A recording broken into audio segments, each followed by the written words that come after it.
Buenas noches a todos. Gracias a la Sociedad de Anestesiología y Reanimación del Valle por esta invitación para compartir con todos ustedes esta noche y analizar unos temas que son de interés para todos. Como decía el doctor Mauricio, mi nombre es Edith Amarí Jiménez. Soy médica especialista en salud ocupacional, especialista en medicina del trabajo con 23 años de experiencia en el área. Actualmente soy presidenta de la Sociedad Colombiana de Medicina del Trabajo, capítulo Bolívar. Hablar de COVID-19 a colegas que se encuentran en primera línea de atención, como son ustedes, es para mí un honor porque ustedes merecen todo nuestro respeto. Yo sí les puedo decir, y no se lo digo de labios para afuera, son verdaderos héroes. El COVID-19, debemos de partir, que ha hecho que nuestros protocolos de bioseguridad de atención a pacientes se hayan modificado, haciéndolos más estrictos.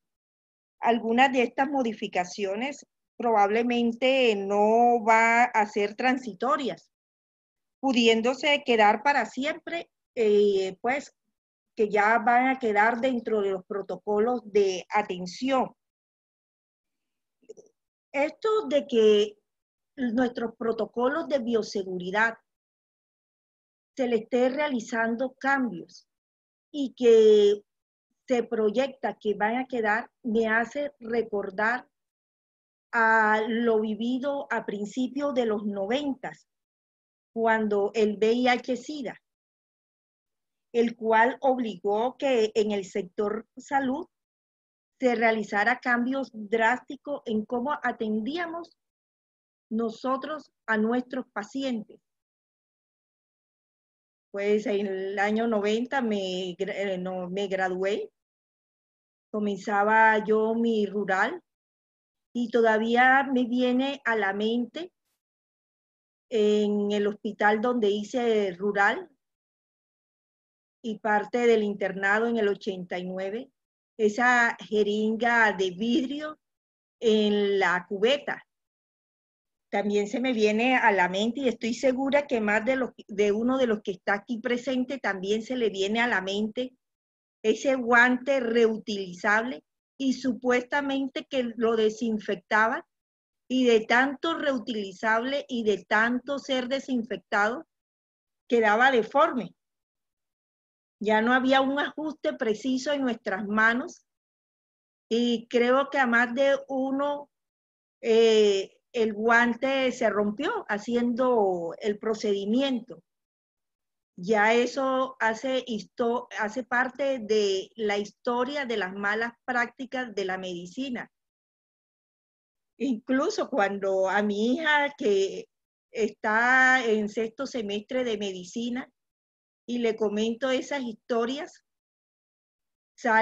brota una risa en su cara, porque considera que eso es casi como imposible que su mamá hiciera esas cosas, pero sí, yo lo hice y creo que muchos de los que están aquí lo hicieron.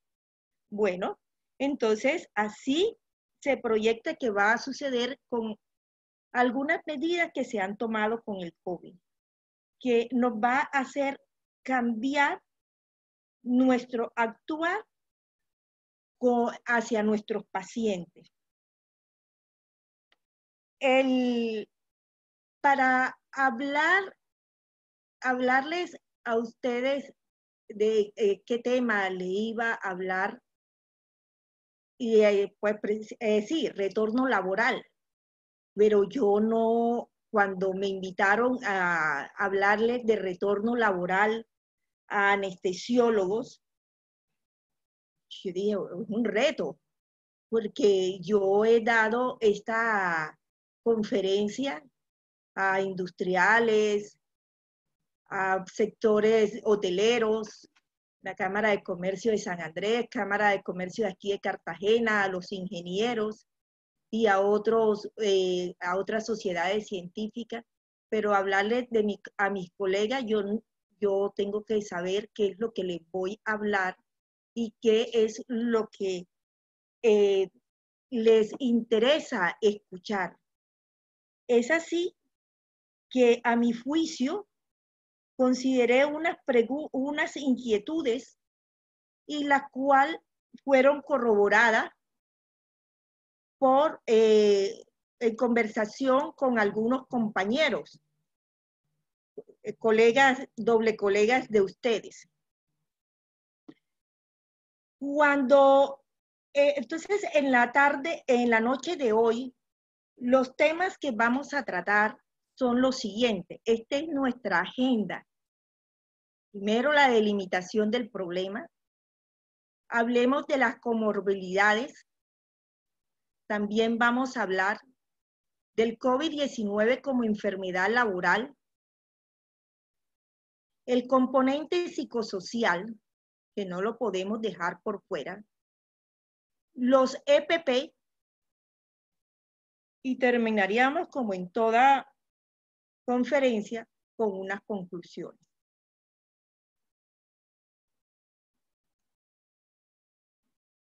Siempre que comienzo esta conferencia, en cualquiera de los escenarios, la comienzo con esta primera, delimitar el problema. Porque el problema para los hoteleros es diferente a los constructores. Es diferente, por ejemplo, creo que la otra semana se las voy a dar a las empresas que organizan bodas. Es diferente. Y para ustedes también es diferente. El problema para ustedes es diferente al de un ingeniero que está pensando en el edificio que está haciendo y en todos estos trabajadores.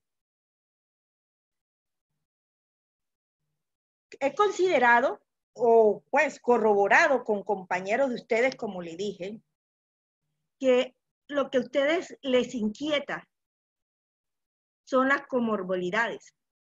¿Cuáles son esas comorbilidades? Y si me aplican a mí como médico, como anestesiólogo, ¿qué es una enfermedad laboral directa? ¿Qué es eso?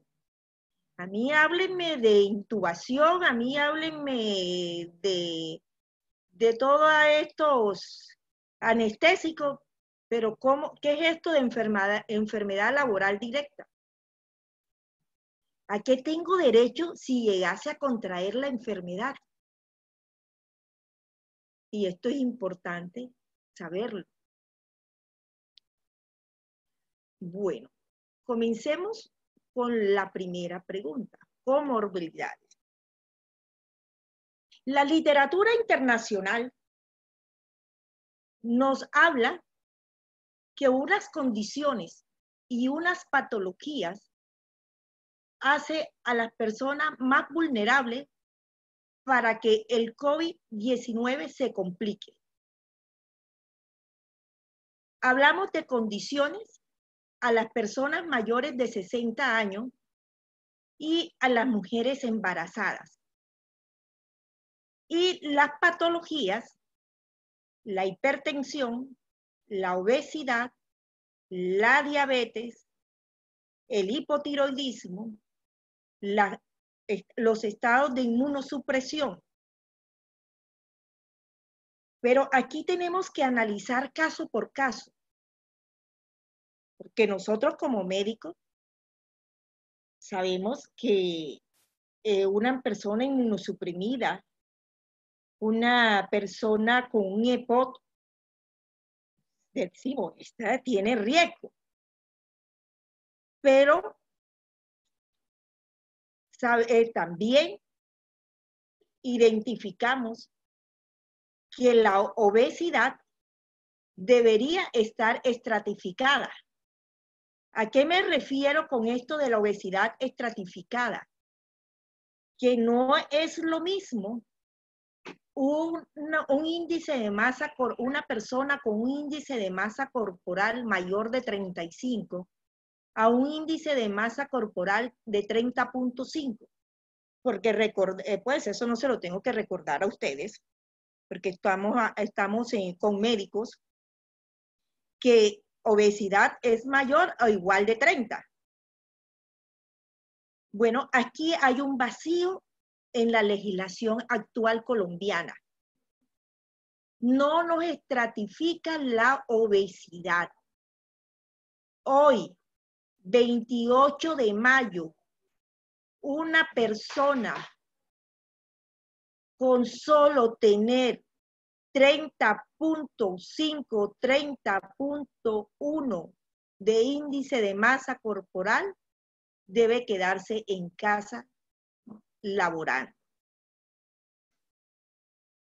Lo mismo ocurre con el hipertenso. Estamos hablando de aquí de Colombia, porque ahora les voy a decir algo importante. La hipertensión tampoco nos la estratifica. Nos dice a secas hipertenso. No nos dice si es un hipertenso controlado, si solamente está tomando un medicamento, si hay una otra comorbilidad. Lo mismo con la obesidad. No nos dice si es solamente el diagnóstico de obesidad o es un obeso con otras patologías. Y para esto estas dos patologías, les soy sincera, ha sido el talón, pues la piedra en el zapato para el retorno laboral. No solo para los empresarios, sino también para nosotros como médicos. Y desafortunadamente va a tener unas consecuencias no deseadas en los trabajadores. Y pues ha sido de muchas mesas de discusión que cómo así que una persona, pongamos el ejemplo, cómo así que un trabajador de 35 años con buena actividad física, sin ninguna otra patología y por tener un índice de masa corporal de 30.5 ya debe quedarse en casa. ¿Qué estamos invitando nosotros al gobierno? ¿Qué digo nosotros? Porque aparte de ser presidenta de la Sociedad Colombiana de Medicina del Trabajo, hago parte de un colectivo a nivel de médicos laborales a nivel nacional que diseñamos un consenso de medidas de bioseguridad para los trabajadores del sector salud. Este es un documento fruto de la revisión bibliográfica, no solo nacional, sino internacional, y también basada en la legislación colombiana, porque nosotros estamos en Colombia y en el país que estemos tenemos que respetar la legislación. Actualmente en Colombia, la resolución que nos habla de esto, de esta parte, es la 666 del Ministerio de la Protección Social. Yo le he llamado la Biblia, porque aquí es la que nos habla de los protocolos de bioseguridad, la que nos habla de todas las directrices, que si bien para nosotros los profesionales de la salud, muchas de las cosas que están aquí descritas ya es común de nuestra práctica diaria, pero hay otras cosas que sí tenemos que tener en cuenta. Y es esto lo de las comorbilidades. ¿Qué era lo que yo les decía que estábamos nosotros, qué le estamos solicitando al gobierno, nosotros como colectivo? Le estamos solicitando que principalmente estas dos patologías las parametrice. ¿Cómo lo tiene estratificado el gobierno el Ministerio de Salud español.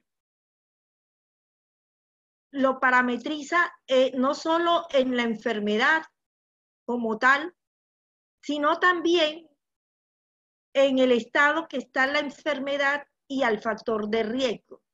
Bueno, tenemos que partir que ustedes como anestesiólogos están catalogados en los trabajadores de alto riesgo. Pero sí es sano estratificarlos en el estado. Doctor Franco, están buenas sus huellas digitales. Es bueno parametrizarlo en el nivel del estado de la patología. Por ejemplo, obesidad. Vuelvo y doy el ejemplo.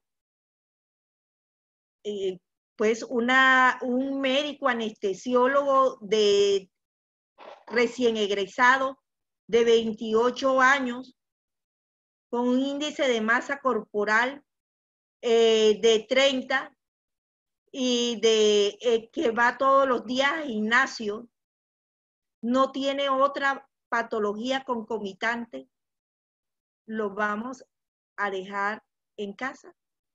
Pues es como que creemos, yo entro en ese pool de médicos, creemos que hay que estratificar esto y ojalá no sea muy tarde esa respuesta del gobierno. Digo muy tarde porque ya hay empresas que se ven en la necesidad de tomar decisiones por fuerza mayor. Pero, aquí viene otro pero. Lo quise dejar de último porque es un pero sin tanto pero. La resolución 666, al empezar a describir todos los lineamientos, dice,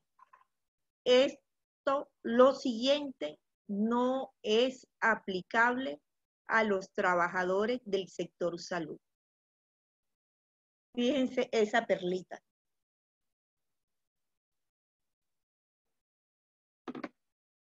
¿Por qué lo hicieron? Una buena pregunta. No sé si pensaron en el momento que ya nosotros estábamos como que más informados, o me atrevo a pensar si es porque nos necesitan o lo necesitan a ustedes, pues porque yo soy médica, pero no estoy en el campo de batalla. Pues no sé, pero le digo que no es un tan pero, porque si aquí hay abogados que me estén escuchando, porque ya hay muchos médicos que son abogados y en los anestesiólogos hay varios, saben que en el derecho, en ausencia de una legislación específica, se hace analogía. ¿Qué quiero decir con eso? Que si un hospital, un sindicato de médicos o algo necesita o considere que sea aplicable esto de las comorbilidades, no es limitante que la 666 diga que no es aplicable para el sector salud.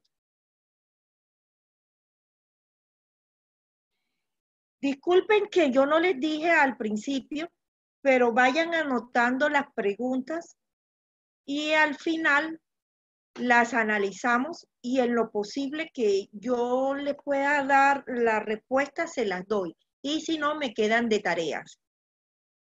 Porque todos los días estamos aprendiendo.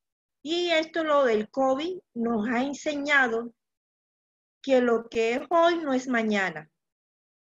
Que es cambiante y que nadie tiene la verdad absoluta. Bueno, entonces ya aparentemente quedó resuelta la primera inquietud. Ahora vamos para la segunda. El COVID-19 como enfermedad laboral. Empecemos definiendo qué es enfermedad laboral en la legislación actual colombiana. Les voy a leer aquí textualmente cómo lo dice la Ley 1562 de julio del 2012. Enfermedad laboral es la contraída como resultado de la exposición a factores de riesgo inherentes a la actividad laboral o del medio en que el trabajador se ha visto obligado a trabajar. Esta es la premisa. El gobierno nacional determinará en forma periódica las enfermedades que se consideran como laborales y en los casos en que una enfermedad no figure en la tabla de enfermedades laborales, pero se demuestre la relación de causalidad con los factores de riesgo ocupacionales, será reconocida como enfermedad laboral conforme lo establecido en las normas legales vigentes. Probablemente muchos de ustedes ya conocen esta definición, ya la conocían, pero si desean vamos a analizarla pedazo por pedazo. En el primero, en la primera, que dice la contraída como resultado de la exposición a factores de riesgo inherente a la actividad laboral o del medio en el cual actividad laboral, hasta ahí dejemos esa primera parte. Esto nos llevó a pensar a los médicos de salud ocupacional, de medicina del trabajo, cuando comenzó lo del COVID, que si a uno de nuestros colegas o trabajador de la salud, si le daba el COVID, era enfermedad laboral, que eso no había discusión. Por eso medio nos reíamos cuando con bombos y platillos el gobierno nacional anunciaba que había reconocido el COVID como enfermedad laboral. Y más de uno decía, ay, ya el COVID es enfermedad laboral. No, eso ya es tácito. Era tácito. Y fíjense, si bien cuando esta ley, la 1562, en el 2012, a nadie se le se le hubiera pasado por la mente la situación que estábamos viviendo ahora, que se iba a presentar el COVID, pero esta definición deja esa puerta abierta. El gobierno nacional determinará en forma periódica las enfermedades que se consideren laborales y en los casos que una enfermedad no figure en la tabla de enfermedades laborales, pero se demuestre la relación de causalidad con los factores de riesgo ocupacionales, será considerada como enfermedad laboral, o sea, la situación que estamos viviendo ahora. ¿Ves? O sea, lo que el gobierno hizo fue cumplir esto. Eso fue lo que hizo el gobierno. Ahora bien, ¿qué es lo nuevo? Y eso sí, debemos de reconocerle al gobierno que nos tuvieron en cuenta. Y es la palabra directa, enfermedad laboral directa. Pero para entender eso de enfermedad laboral directa, vamos a retrocedernos un poco y hablar a hablar cómo está actualmente el contexto en Colombia, cómo se maneja lo que es un accidente de trabajo y una enfermedad laboral.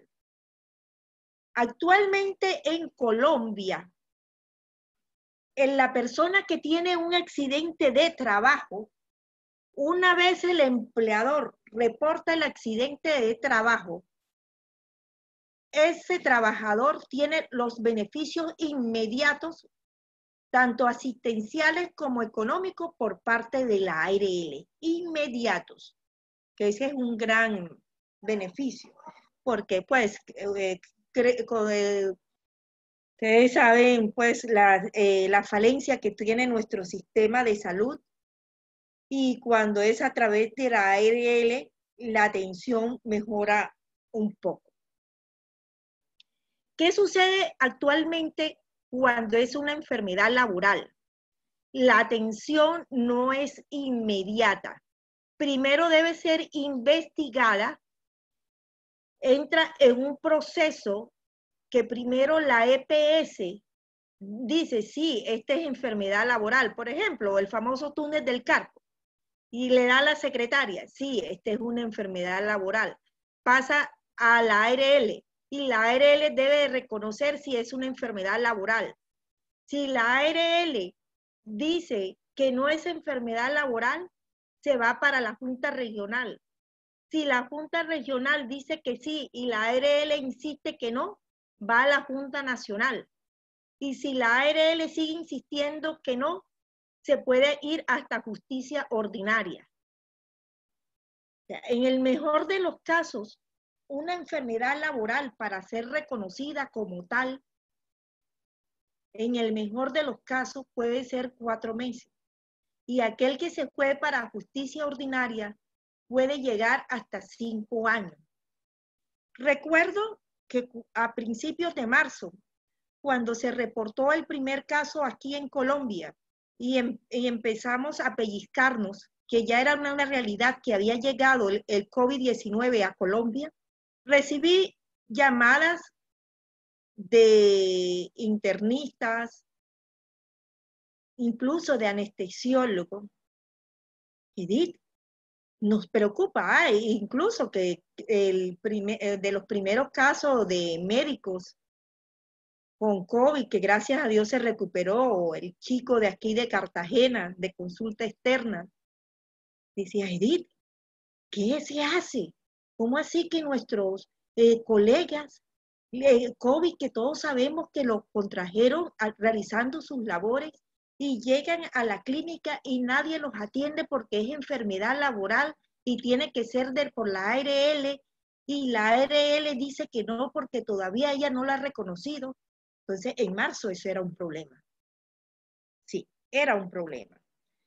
Es así que por eso les digo que lo debemos, pues no sé si está la palabra, si me malinterpreta, pero sí el gobierno hizo algo bueno por nosotros, y fue que en el decreto 538 del 12 de abril reconoció a la enfermedad del COVID-19 como enfermedad laboral directa.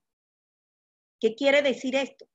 Que al ser reconocida como enfermedad laboral directa, una vez sea reportada, tiene los beneficios asistenciales y económicos enseguida dados por la ARL, o sea, como si fuera un accidente de trabajo, no siendo accidente de trabajo, sino enfermedad laboral. Es un gran avance. Hace como una semana, también otra vez con bombos y platillos, el gobierno nacional ha reconocido el COVID-19 como enfermedad laboral directa. Más de uno, pero sí, ya eso había sido reconocida por la 538 del 12 de abril. ¿Qué es lo que hace el decreto 676? Que fue de hace como 15 días. En Colombia, como en muchos países, existe una tabla de enfermedades laborales. El pedacito que le faltaba al COVID-19 para estar completo de ser enfermedad laboral directa es estar en esa tabla.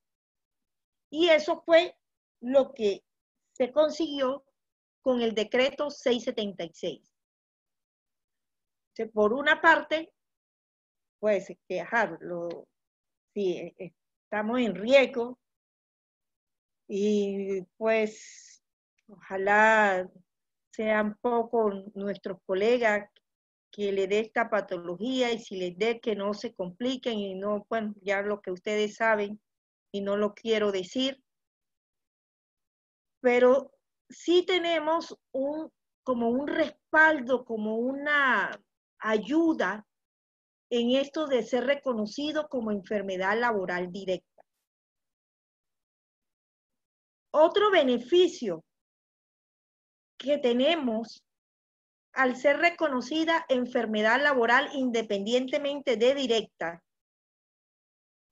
es, pero bueno, también directa, es que los beneficios de indemnizaciones por secuelas o por pensión, que hay que decirlo, cuando es enfermedad laboral, se tiene derecho desde el día siguiente de la afiliación, a diferencia de enfermedad común. En la enfermedad común no se reconocen indemnizaciones por secuelas. En enfermedad laboral sí se reconocen indemnizaciones por secuelas. En enfermedad común, para pensionarse la persona por las secuelas, debe de cumplir los otros requisitos de pensión. No solo el porcentaje de pérdida de capacidad laboral, sino las semanas cotizadas. Acá en enfermedad laboral no, solamente con la pérdida de capacidad laboral. Pues y las otras cosas, la afiliación, pues, porque no es que yo voy, no, tampoco así. Y pues lo mismo que el derecho a la pensión de vitalicia, la pensión por sobreviviente es la palabra. Pues para enfermedad laboral es desde el día siguiente de la afiliación. Entonces aquí ya la segunda pregunta, a mi juicio, ya pues como que analizada. Algo que considero yo que no podemos dejar por fuera es el componente psicosocial. Nosotros los médicos creemos que somos inmunes. E incluso nos da temor que nuestro colega o que nuestros amigos de colegio sepan que tenemos un trastorno de personalidad, un trastorno pues menor, qué sé yo, y hasta mayor. Y pues el año pasado y a principio de este año ha trabajado mucho en esto del riesgo psicosocial en los médicos. Y pues hay varios estudios que dicen que los anestesiólogos son los que tienen mayor riesgo. ¿Por qué? Bueno, yo, al igual que muchos médicos lo hemos analizado, me imagino que muchos de los que están aquí lo han analizado, el por qué podría ser la monotonía, qué sé yo, no sé, pues. Pero esto ahora, lo del COVID, se le ha agregado otras cosas. Ya nosotros o ustedes como anestesiólogos ya traían una carga mental, ya tenían una carga psicosocial. Ahora se nos duplicó, triplicó, qué sé yo, aislamiento familiar y de compañeros. Pues no sé si alguno de los que me están escuchando no está en su casa, pero muchos de nuestros colegas no están en su casa, están en hoteles que las autoridades locales han dispuesto para que víricos vivan temporalmente en estos y evitar el contagio. Y muchos de nuestros colegas han tomado esa consideración para proteger a su familia. Pero ¿cuánto nos cuesta a nosotros mentalmente separarnos de pues los que tienen pareja, de sus parejas, de sus esposas, de su hijo menor? Eso, pues, inseguridad laboral, ni hablar para el área de la salud. Ojalá que una de los logros que se pueda alcanzar en esto lo del COVID, que algo que nos deje a los trabajadores de la salud es la estabilidad laboral. Ojalá llegue ese día en que las OPS sean historia, como lo fueron las jeringas de vidrio para los profesionales de la salud. Pues ya está en camino ese proyecto. Sí, pues ojalá la dignidad médica que hablamos tanto últimamente, sí la alcancemos, sí la recuperemos. Yo hago parte de la Mesa de Salud por Bolívar y este tema lo hemos analizado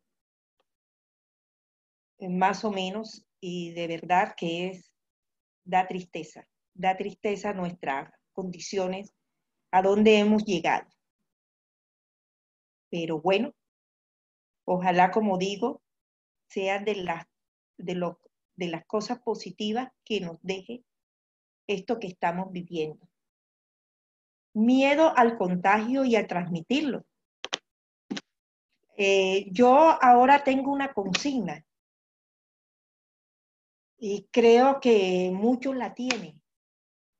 Al guardar la distancia social y al salir, pues yo estoy haciendo trabajo en casa porque yo soy administrativa y se me facilita el trabajo en casa. Pero bueno, ese trabajo en casa también se ha triplicado. Y las veces que he salido, de verdad que salgo con una paranoia y cuando alguien se me trata de acercar, yo le digo, tú allá y yo acá, porque tú me puedes contagiar, yo te puedo contagiar.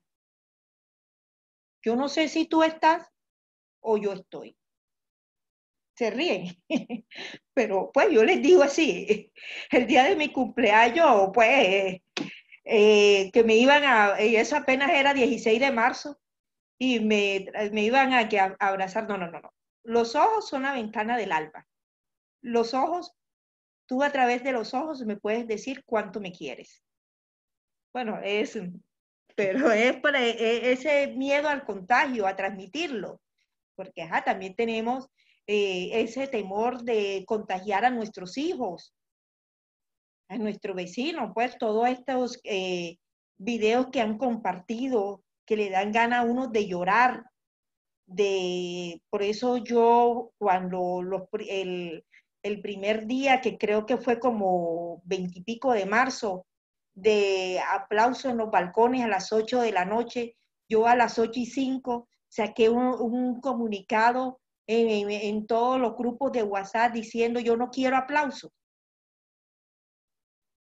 Yo quiero es que a mis colegas que están en primera línea de atención le mejoren sus condiciones laborales. Algunos ese día, me acuerdo, por cierto, una caleña me trató de resentida. Yo pues me quedé en silencio porque no acostumbro a entablar discusiones en chat para después, en 20 días, prácticamente estándome dando la razón. Y ya muchos ya estaban diciendo, no quiero aplauso, no quiero aplauso. Y verdad, nosotros no queremos aplauso. Y que héroes, ¿cómo es que le dicen? Héroes sin bata, o no, mentira, ahora se me olvida porque ni me lo he querido grabar. Sí, entonces nosotros, lo que nosotros queremos es que mejoren las condiciones laborales, que nuestra dignidad médica se recupere. Problemas familiares diversos, muertes, económicos. Algunos de los que estamos aquí en el auditorio, alguna persona cercana ha fallecido en estos días y no hemos podido ir al sepelio. Económicos. Los supuestos alivios de los bancos. Digo supuesto porque parece que no hay verdadero y pues y desafortunadamente el común de los médicos es deberle a los bancos. La distancia, pues los caleños, estoy hablando con caleños, les gusta pues el común, lo que uno tiene identificado al caleño es la fiesta, le gusta la fiesta, los viernes. Pues para más de uno esto ha sido duro. Todo esto es que nos lleva al estrés, ansiedad, depresión, agotamiento.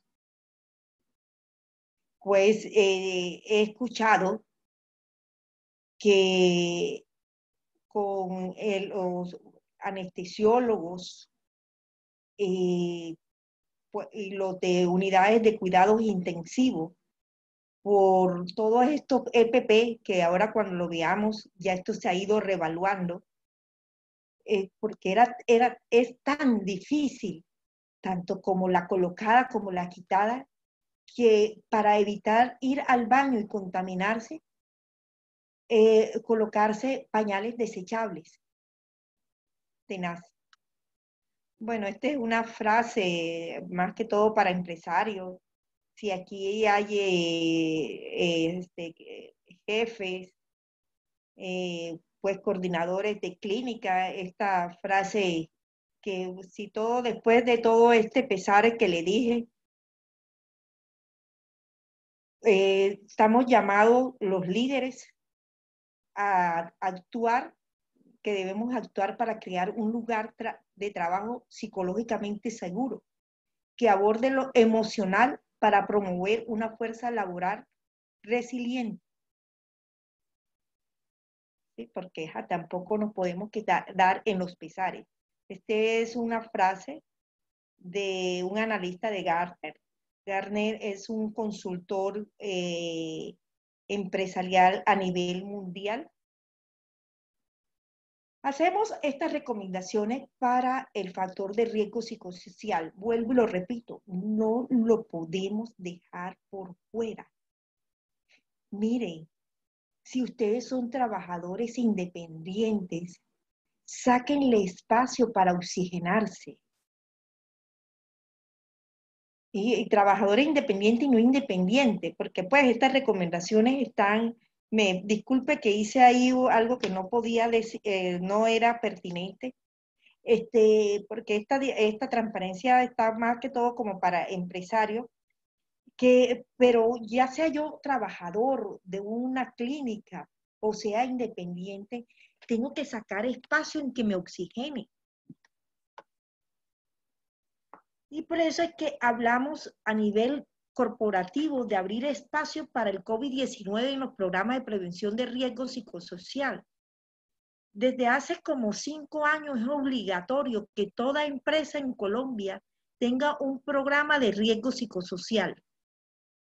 Bueno, los empresarios están en la obligación de abrir un espacio solamente para el COVID.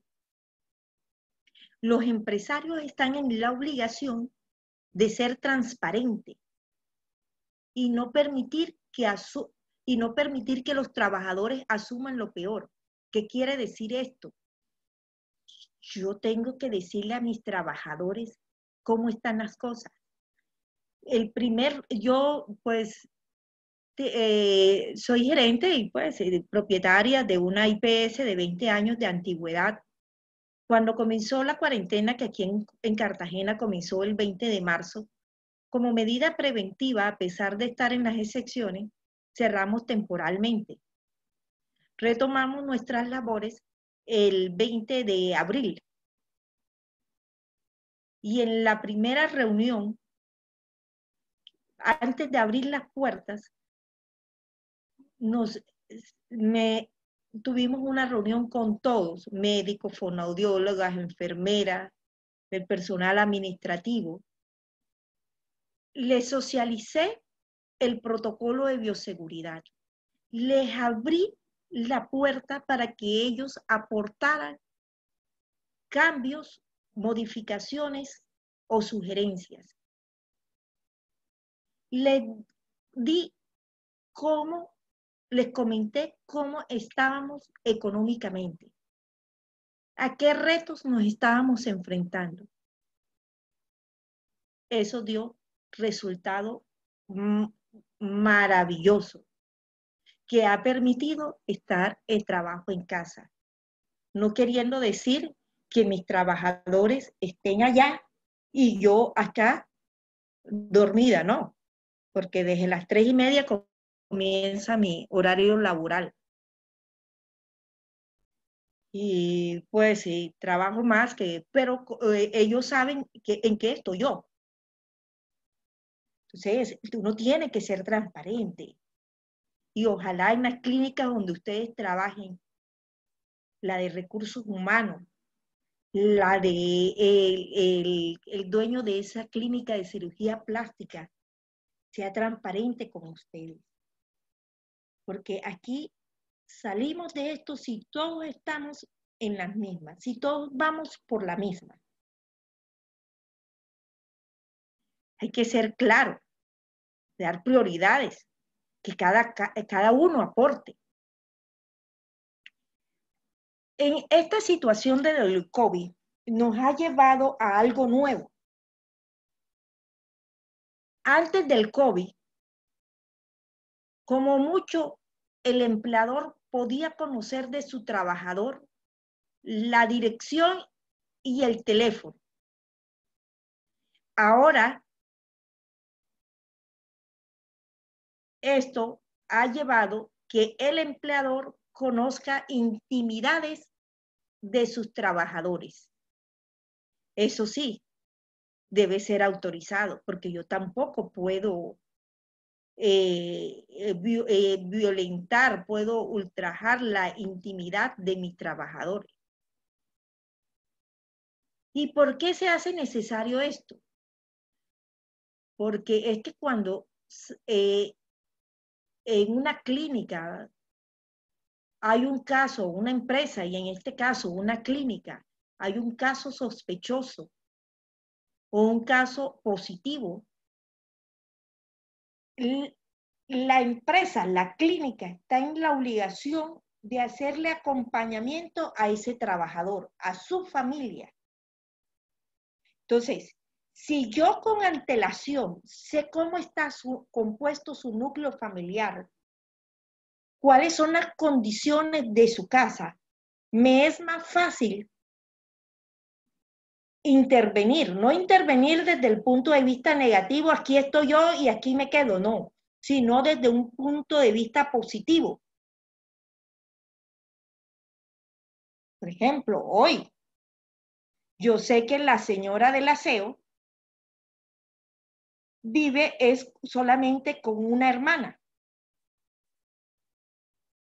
Y hoy no fue, porque la hermana amaneció bastante enferma, no pregunté de qué enfermedad, e informó a la de HCQ de nosotros que no iba a ir hoy, que le dieran el permiso. ¿Por qué se permite eso? Porque ya nosotros tenemos la información que ella vive solamente con una hermana. Si yo no hubiese tenido la información como empresa de que ella viviese con una hermana, difícilmente iba a aceptar esa solicitud de esa trabajadora. ¿Ves? Entonces, ¿por qué se hace necesario? Entonces, si ustedes están en una clínica y la de recursos humanos, la de HCQ, le pasa formulario y le dice que desea conocer, que están las preguntas sobre su entorno laboral, háganle caso, que eso es por el bien de ustedes. Pero claro, si ustedes lo permiten, si el trabajador lo permite. Abrir canales de comunicación directa al profesional especializado. ¿A qué profesional especializado se refiere? A la psicóloga. En estas clínicas grandes, y no grandes, es recomendable, no es que, pues porque una pequeña, yo no voy a decirle a la clínica, tiene que tener una psicóloga, un psicólogo de nómina, no, no, pero que nuestros trabajadores, o ustedes como trabajadores, sepan a quién van a llamar. Porque, pues, nosotros como médicos sabemos que a veces estamos en condiciones, en situaciones, que no queremos hablar con todo el mundo, que necesitamos hablar con una persona que nos brinde la confianza para desahogarnos. Sí, como empresa, lo recomendable es contar con ese profesional. Pues, como les digo, son recomendaciones desde el punto de vista corporativo. La de recursos humanos, si aquí está un dueño de clínica, un jefe de sección,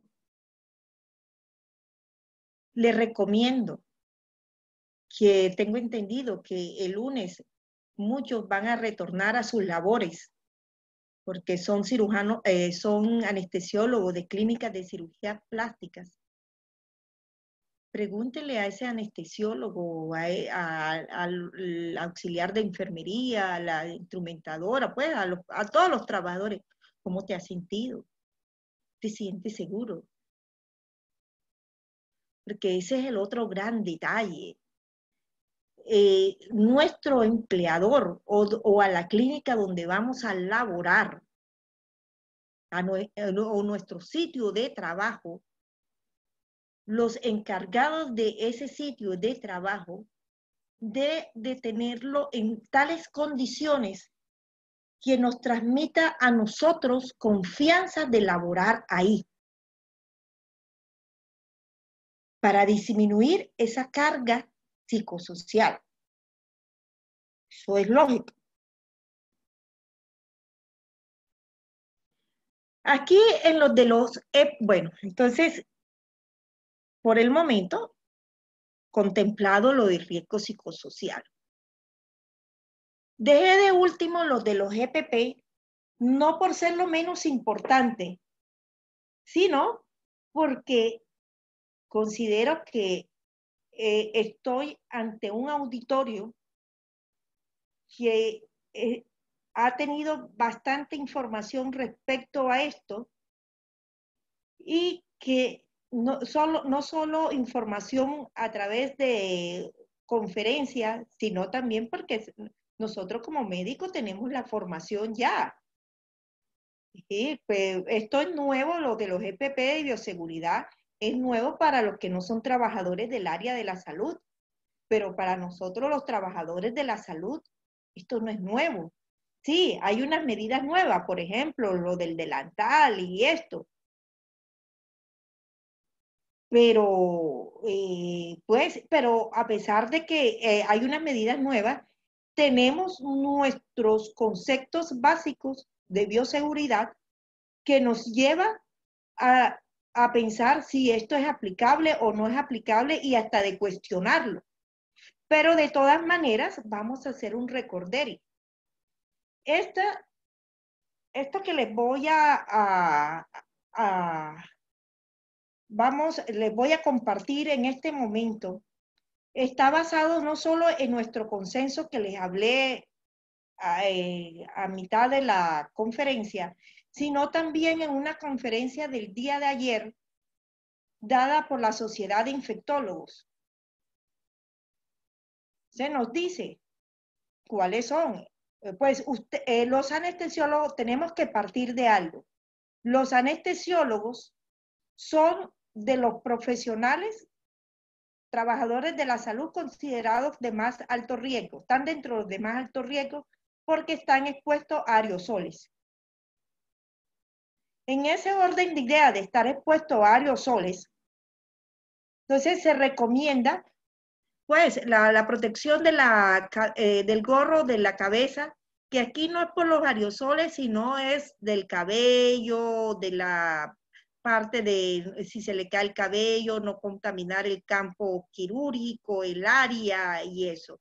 Esto lo del gorro, más que bioseguridad hacia mí, es como medidas básicas de un quirófano. A la protección ocular y facial, pues recordemos siempre, ustedes están expuestos a aerosoles, ustedes están en los más expuestos. Se recomienda unas gafas de estas de seguridad que tengan bastante cubrimiento, que estén pues de contacto. No es, no, yo uso mis gafas formuladas, ya eso es suficiente. No, señor, qué pena, doctor, no es suficiente. Porque por las partes laterales, pues las gafas formuladas dejan un espacio lateral y por ahí hay una ventana. Entonces, en esta parte de la mucosa, porque estamos protegiendo aquí la mucosa oral, la de la nariz, la de los ojos, es no solo las gafas que tengan sean pues buen contacto, sino los visores. En ustedes, señores colegas anestesiólogos, es en lo que está contemplado el protector, el respirador N95. Sí, porque si no es una persona que esté en aerosoles, se podría contemplar la mascarilla quirúrgica, pero en ustedes sí, el N95. Referente a los guantes, recuerdo haberle escuchado cuando estaba comenzando esto, lo de la pandemia aquí en Colombia, y la conferencia la daba un infectólogo incluso de talla mundial, conferencista mundial, y decía que nosotros, los médicos, deberíamos usar doble guantes, que el primer guante fuese nuestra piel y el segundo guante fuese para el contacto con el paciente. Actualmente se recomienda un solo par de guantes. Y eso sí, por paciente. No es que si yo voy a atender 10 pacientes, un solo par de guantes para los 10 pacientes, no, por paciente. Referente a la protección del cuerpo, pues yo me daba dolor y escuché a los que utilizaron, que todavía lo están utilizando, todos los bomberos, los plásticos, pues daba hasta cosa, solo el calor, pues mi familia es de médicos, de profesionales de la salud, y cuando llegaron aquí a la casa estos uniformes para una hermana que sí está en contacto con expuesta a aerosoles, y de solo ver los uniformes cuando llegaron, les soy sincera, no sé qué me dio. Y he escuchado, tanto le escuché a ella y le he escuchado a otros, que cuando se los colocan y están caminando, solamente el sonido ese del contacto del plástico estresa. Me acuerdo que mi hermana me dijo, me estresó. Y otro, bueno, desde el punto de vista psicosocial, alguno estará pensando, óyeme, pero esta doctora nos vino a hablar y está estresándonos. Bueno, ese desde el punto de vista de factibilidad. Pero otra cosa que se ha analizado últimamente, y es así que en la conferencia de anoche de los infectólogos, es que si yo como médico, como anestesiólogo, me he visto como un astronauta, que así le han llamado risoriamente a algunos, no desmeritándolo, y disculpen si ofendo a alguien al haber dicho eso.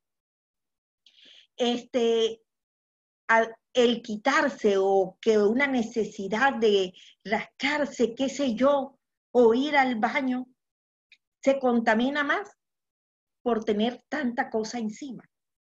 Es así que los anestesiólogos,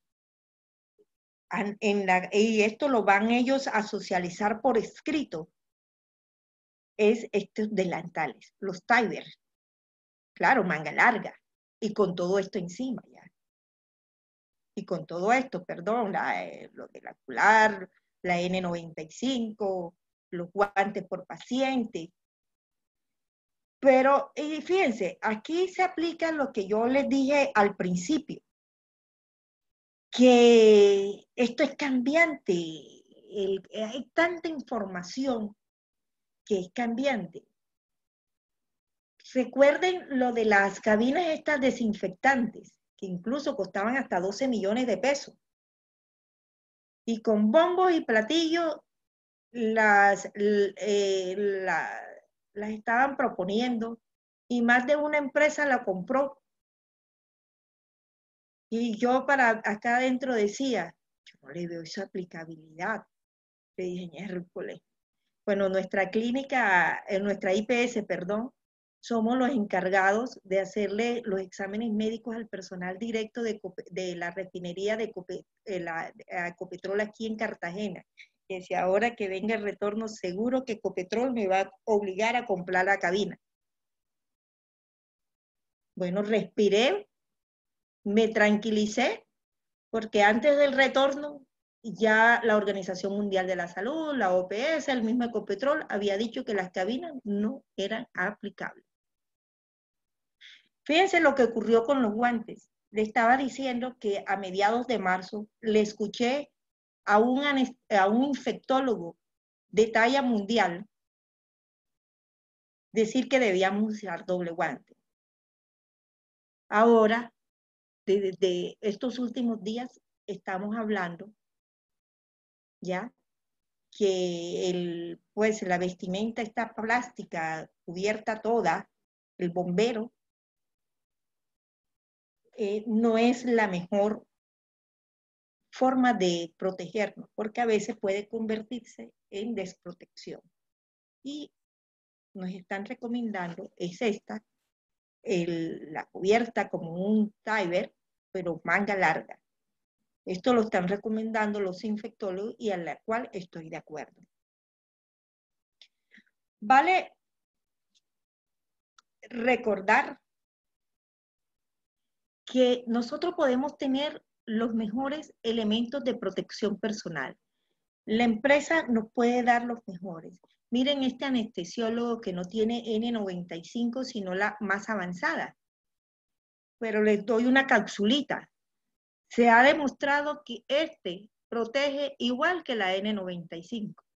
Pero bueno, se respeta si un anestesiólogo, uno de cuidados intensivos, se siente más protegido con esto, si le da más seguridad, que eso es importante ya, la seguridad que me dé. Yo puedo tener todo, en la clínica donde trabajo me puede dar todo, o yo de mi bolsillo, Pero si no tengo las medidas básicas, no estoy haciendo absolutamente nada. ¿Y cuáles son las medidas básicas? Lavarse las manos constantemente. Fue eso lo que nos enseñaron desde que estábamos estudiando cómo era el lavado de manos. El distanciamiento social. Pues está comprobado que son 2 metros, porque cuando hablamos, y si hablamos con tono alto, tanto los caleños como acá los costeños tenemos ese tono alto y se esparcen más los aerosoles y está comprobado que hasta 2 metros. Por eso es que se dice 2 metros. Esos 2 metros no son de ahí, porque sí, ¿no? Porque está, pues, tiene una base científica. Y el tapaboca pues en mi labor, cuando salgo, cuando voy al supermercado que tengo que ir. Y aquí están las otras medidas, cómo los domicilios, cómo llegan a mi casa, porque es que aquí, aquí hay otra gran diferencia en el manejo de las medidas de bioseguridad del COVID. Las medidas de bioseguridad salieron del muro de la empresa, salieron del muro de la clínica. También la debemos de aplicar en nuestras casas. A mí me da mucha pena y ayer, hoy, todos estos días he recibido llamadas, mensajes por WhatsApp de mis colegas. Edith, ¿qué hago con la de servicio doméstico? Y yo le hago la pregunta, ¿se va todos los días? Y dice, sí. A los que me han preguntado por WhatsApp, le he dicho así por WhatsApp, disculpa, no te lo voy a contestar por WhatsApp porque puede sonar grosero y no quiero pasar de grosera. Permíteme que tenga un espacio, te llamo y te explico mi posición. ¿Y cuál es mi posición y mi recomendación?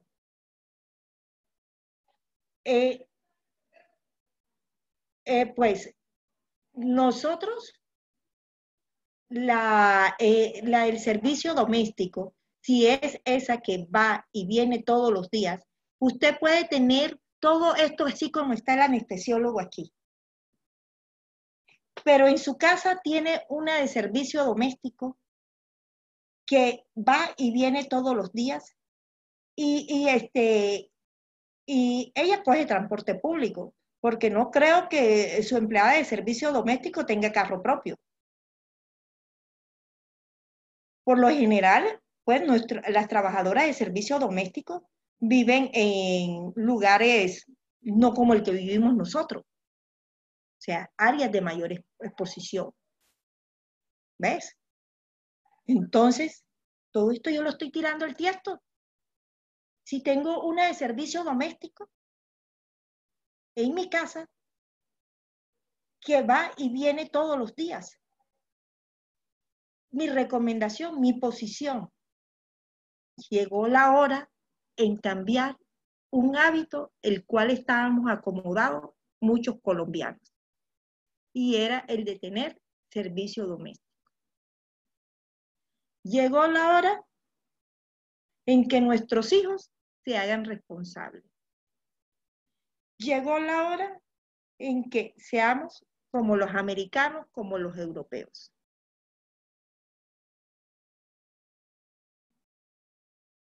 Pues no lo estoy diciendo porque tenga envidia de la que tiene, no, no, no. La de aquí de mi casa, que con 13 años, el 16 de marzo la mandamos a vacaciones anticipadas. Y bueno, ya desafortunadamente ya ha pasado más de vacaciones anticipadas. Y Pues esas son de las medidas básicas. ¿Que estamos cansados? Bueno, nos hemos convertido en Zoila. Y disculpen si en los presentes hay una que se llame Zoila. Pero nos tenemos que acostumbrar a estas nuevas condiciones y una de estas fue la que nos trajo el COVID. Tenemos que estar, bueno, y aquí nosotros los médicos somos como que estamos acostumbrados a esto, nos enseñaron y gracias a Dios seguimos en esto, que siempre debemos estar actualizados. Y el COVID nos invita a esto, porque lo que es hoy no es mañana. Pues nosotros como médicos, muchos tenemos informaciones, tenemos las rutas de dónde debemos de buscar las informaciones verídicas, porque pues no estamos para estar viendo video, que esto, que lo otro, que a veces uno ni sabe qué tanto es verídica esa información. Verifique la fuente. Pues, todo esto debemos de estar actualizados. Los invito a visitar a nuestra página web, en la cual hay, pues nos estamos esmerando por mantener una información permanente. Si no sé, creo que si hay tiempo para preguntas, no sé si estoy viendo la hora y veo que son las 8:13, por mí no hay inconveniente, no sé qué tiempo tienen de Zoom, pero es que este es un tema que pues a mí me apasiona y que considero que para ustedes, para todo, esto es cultura ciudadana, debemos de conocerlo. Entonces, gracias por escucharme. Si hay preguntas y se pueden hacer las preguntas, doctor Mauricio, las puedo y que yo pueda responderlas, estoy presta.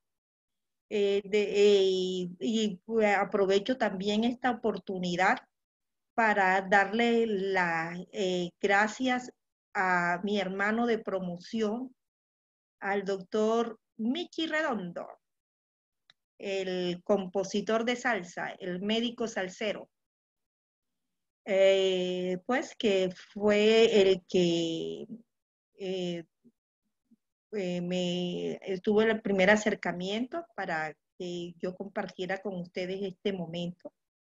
Y espero que lo que le haya dicho sea de utilidad para ustedes y que si tienen algunas inquietudes estoy presta. Gracias, muy amable. Doctora, muchísimas gracias. Gracias por su presentación, excelente. Voy a leer algunas de las preguntas que se encuentran en el chat o si alguien desea hacer una pregunta directa a la doctora, bienvenidos.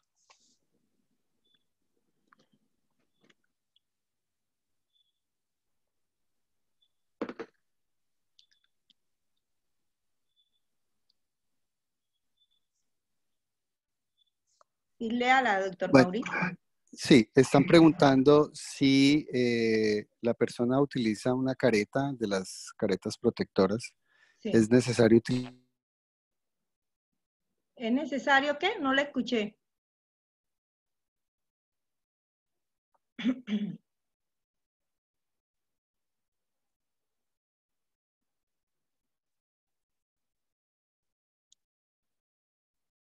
Se fue. Doctora, yo le ayudo a Mauricio, que si el utilizar careta reemplaza o visera, reemplaza la utilización de monogafas. No, no. No es por- Recomendamos la monogafa y la visera, ¿yo? Sí.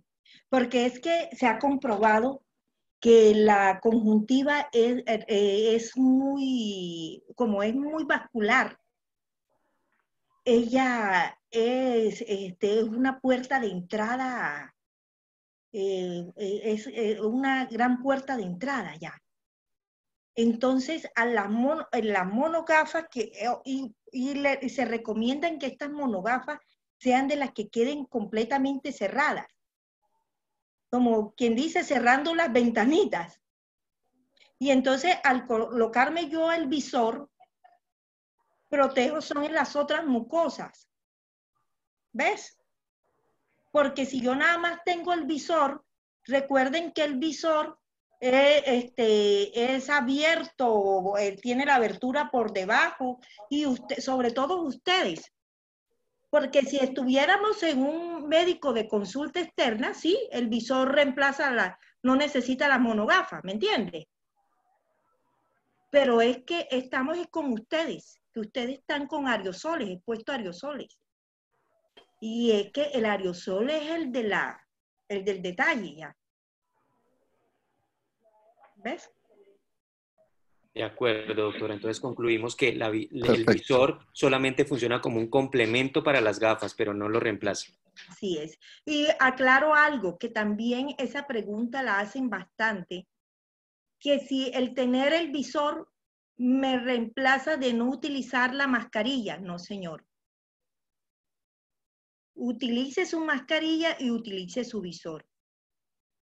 Incluso aprovecho aquí que usted va a salir para la calle, va para el banco, como pues ayer que tuve que hacer una vuelta que tenía que ser presencial.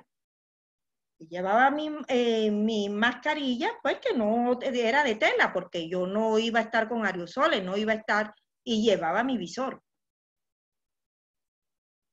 Y yo uso gafas, pues, uso gafas, yo ahí no tenía que ir con monogafas, sino mis gafas formuladas, mi mascarilla de tela y mi visor.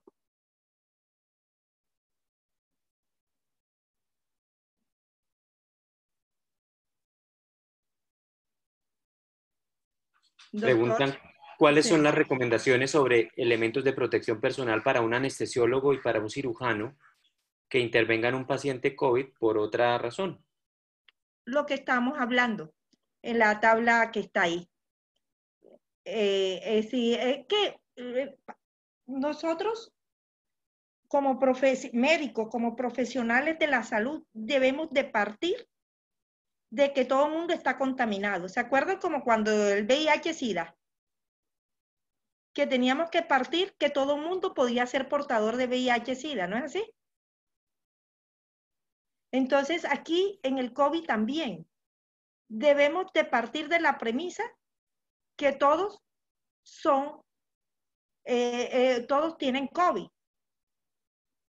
Porque en algunos, aprovecho aquí, en algunos centros quirúrgicos, y sobre todo esto lo de cirugía plástica, tienen establecido dentro de su protocolo hacer las pruebas rápidas. Sí, es una orientación, pero no me descarta del todo, porque recuerden la ventana que hay en estas pruebas rápidas.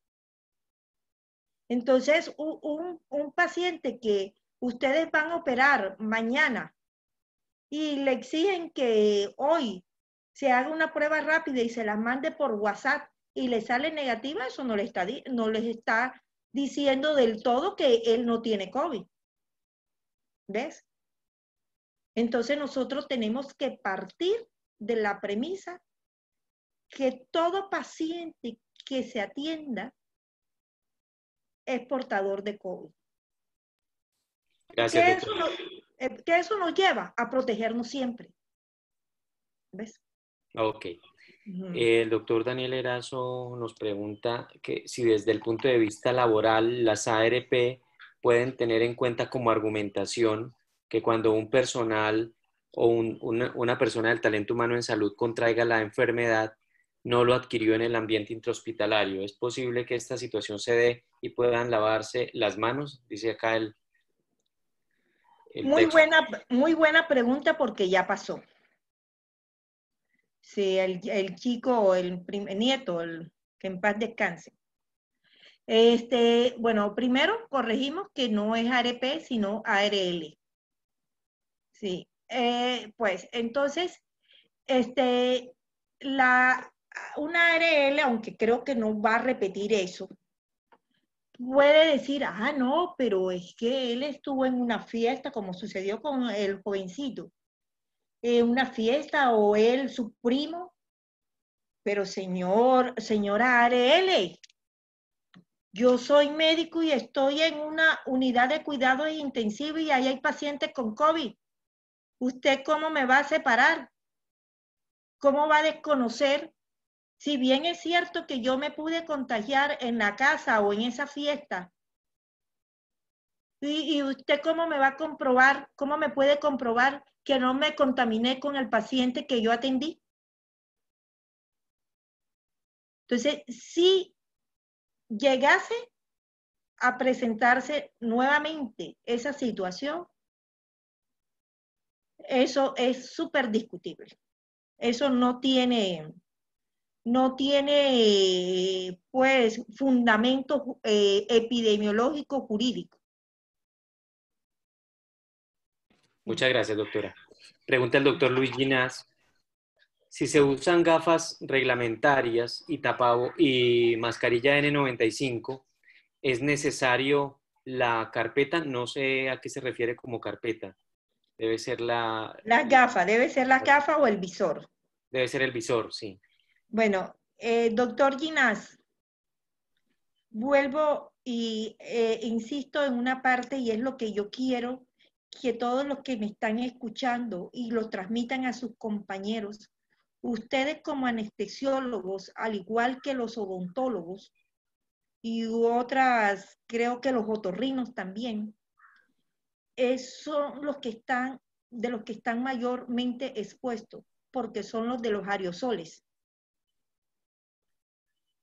Al intubar, hay varios procedimientos que al doctor Mauricio le voy a compartir porque en la conferencia de los infectólogos de anoche, con un cuadro muy bueno en cuáles son los procedimientos donde están expuestos aerosoles. Entonces, por el hecho de estar expuestos a aerosoles, ustedes, si tienen un N95, tienen una gafa formulada, vea, ustedes están expuestos. Ustedes no están en consulta externa. A diferencia cuando estén haciendo la consulta preanestésica ya. ¿Me entiende? Pero incluso, aclaro, yo como médico hasta de consulta, se recomienda el visor. Es que el visor, ¿quién no utiliza el visor? El que no tiene esa exposición con el paciente. Sí, porque ¿cómo me asegura a mí que el paciente no estornude? Y pues, si ustedes saben lo que viaja un estornudo, ¿ves? Entonces nosotros debemos de pensar siempre como ir más allá. Y recuerden siempre algo que yo les dije, que yo aplico, y yo sé que muchos lo aplican. Para mí todos tienen. Y no es que esté con paranoia, no, para nada. Sino que es la realidad. Es como cuando el VIH-Sida. Nosotros teníamos que partir, y seguimos haciéndolo así, de que toda persona podía estar contagiado, ¿no? Yo, pues, creo que en el auditorio hay más de uno. Yo creo que no solo el doctor Michi y mi persona somos de la generación de los 80, que nos graduamos orgullosamente en la promoción 1990, y pues vivimos ese cambio del antes y después del VIH. O sea, ahora estamos, no sé si pasará a la historia, El antes y el después, sí, va a pasar a la historia el antes y el después del COVID-19. Doctora, eso que usted acaba de decir es muy importante como preámbulo para la siguiente pregunta que le voy a hacer, porque en este momento, y ya con lo que conocemos de la enfermedad por HIV, a nadie se le toma un Western Blot o cualquiera de estas pruebas para serología para el HIV para pasarlo a cirugía. ¿Qué exámenes en este momento serían obligatorios para llevar a un paciente a cirugía? Es decir, y yo creo que la pregunta se refiere específicamente a si es necesaria las pruebas de diagnósticas para COVID para pasar todos los pacientes a cirugía. Se recomienda, sí, nos da una idea ya. Pero no, recuerden que les dije también en un momento que si una prueba rápida de COVID me da negativa, no me está diciendo que la persona no tiene. Porque recuerden la ventana, recuerden que las pruebas rápidas miden son los anticuerpos. Y la que mide los anticuerpos, pues es concepto básico, la que tiene que empezar ya el proceso, debe tener ya varios días el proceso de enfermedad para que el cuerpo produzca los anticuerpos, que es lo que miden las pruebas rápidas. Pero sí es una gran orientación. No, yo no les puedo decir a ustedes que descarten de realizar las pruebas rápidas para, para los pacientes que vayan para cirugía. No, no, no. Pero sí tengo la obligación de decirles que no lo está descartando 100%. Por eso vuelvo y repito, tenemos que actuar ante todo paciente como si fuera portador del COVID. Muy bien. Última pregunta de la noche por el doctor Jorge Knudson. Me encuentro incapacitado por alto riesgo de contagio. Tengo factores de riesgo. Para reincorporarme al trabajo habitual, ¿debería tomarme pruebas previas? Pues algunas empresas lo están instaurando. Yo, pues particularmente no lo recomiendo. Pues sobre todo si usted está en su casa, entre comillas, en cuarentena, para nosotros, pues estoy en el grupo de médicos que consideran que pues con el cuestionario que se hace de tamizaje de COVID nos da una... Pero sí hay empresas que están, y médicos también, que están recomendando que se haga la prueba rápida antes del retorno, ya sea porque usted estaba incapacitado o sea por otros motivos. Por ejemplo, nosotros el domingo vamos a hacerle prueba rápida a un grupo de trabajadores que la empresa lo tenía en México.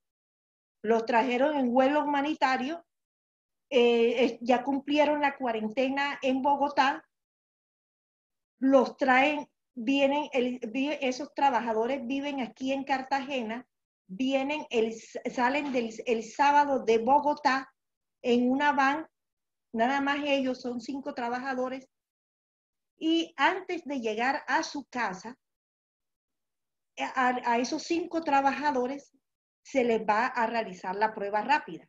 Es como para asegurar todo el proceso, pues, diría yo, no es descartado, pero que sea una recomendación absoluta, no es una recomendación absoluta, pero sí se recomienda. Doctora, discúlpenos, aparece una pregunta ya para finalizar del doctor Camilo. En este momento donde todos somos potenciales portadores del virus, sí, los turnos o nuestros turnos no deben ser mayor a 3 corridos seguidos, pensando en exposición a carga viral baja. ¿Usted qué opina?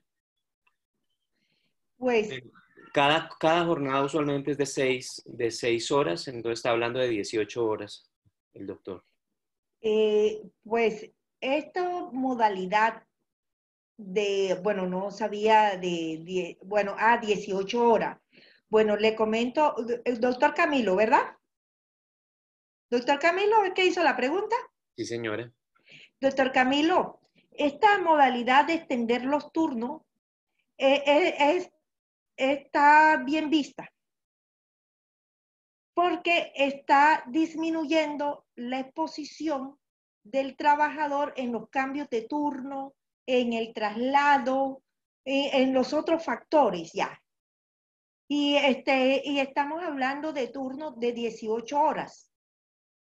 Incluso hay en clínicas o empresas que el turno se ha llevado a 24 horas con el fin de disminuir los otros factores de riesgo.